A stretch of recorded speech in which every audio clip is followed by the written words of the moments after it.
30শে December ছিল এই ভাইটার বার্থডে। তো ওর বার্থডে দিনে আমরা সকলে উপস্থিত ছিলাম ওর বাড়িতে। আগেরবার আমাদের বাড়িতে ওর বার্থডেটা সেলিব্রেট হয়েছিল, কিন্তু এবছর একটু অসুবিধার কারণে ওদের বাড়িতেই সেলিব্রেট হলো। জীবনে প্রথমবার দেখলাম যে যার বার্থডে তার সামনেই ঘর সাজানো হচ্ছে তাকে সারপ্রাইজ করার জন্য। আমরা দেখেই এটা সারপ্রাইজ হয়ে গেলাম। ফাটিয়ে দে সব বেলুন বেলুন এখানে।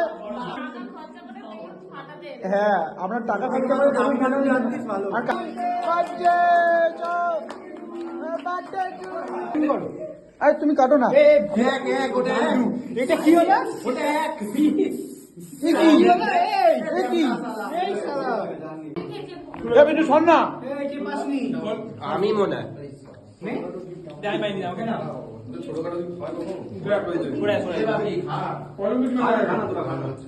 আরে এটা পয়লা বৈশাখে পড়বি তুই। দুটো করে নিয়েছে এরা। আমি নিয়ে একটু দাড়ি বানাই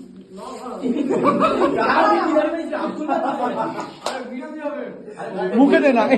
কি দাড়ি বানালি?